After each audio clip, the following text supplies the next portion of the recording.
여러분의 독학티처 제이솔입니다. 스위트엔즈 여러분 안녕하세요. 오늘은 여러분들이 잊지 않아야 될 독학 기본 자세 2탄을 가져왔습니다.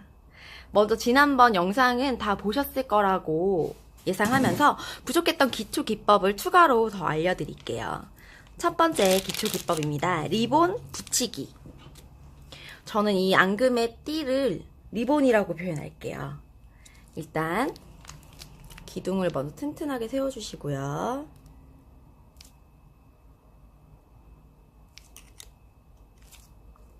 네, 여기다가 장미의 꼭지를 세워주시고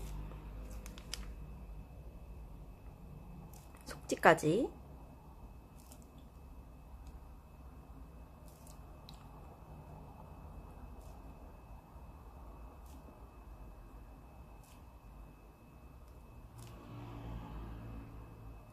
채웠어요. 이 다음부터 보여드릴게요. 리본 붙이기가 뭐냐면 항상 이 꽃을 짤 때는 깍지의 안쪽 부분 혹은 아래쪽 부분이 기둥과 맞닿아져 있어야 돼요. 즉 살짝 긁는 느낌으로, 이 정도만 살짝 긁는 느낌으로 짜주시는 게 중요하거든요. 근데 이거를 이렇게 붙이지 않고 이렇게 띄어서 이렇게 가게 되면 이렇게 구멍이 뻥 생기게 됩니다. 그리고 이파리가 너덜너덜해지고 각도가 맞지 않게 돼요. 내가 이렇게 벌려서 짜고 싶은데 당겨오다 보면 덮어지기도 하고 균일하지 못한 장미를 짜게 돼요. 그래서 항상 기둥 아래에서부터 이렇게 붙여서 내려오고 붙여서 내려오고 요거를 잘 해주셔야 돼요. 제가 한번 안 붙여서 해볼게요. 리본을 띄어서 감아갖고 갖고 오게 되면 이렇게 꽃 사이에 구멍 보이시죠? 이쪽에 구멍도 나게 되고 꽃잎도 똑같은 일률적으로 펴지지가 않고 보세요. 여기 보시면 폈다가 덮어지죠? 폈다가 덮어지고 이렇게 예쁘지 않은 꽃이 나올 수 있어요. 그래서 항상 기둥에서 붙여서 타고 올라오고 타고 올라오고 요거 중요합니다. 그 다음 두 번째로 중요한 점은 기둥 튼튼하게 잘 세우기입니다. 기둥은 항상 장미꽃 아래쪽은 좀 뚱뚱하고 튼튼해야지 돼요. 가끔씩 목이 엄청 얇게 짜는 분들이 있거든요.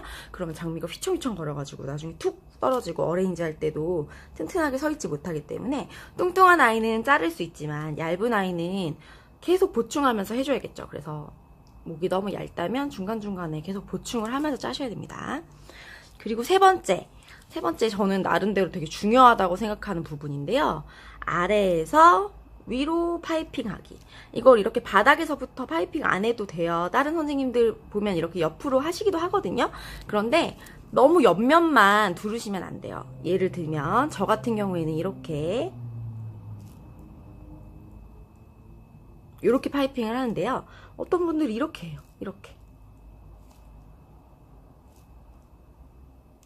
이렇게 하게 되면 꽃에 볼록볼록한 부분 있죠?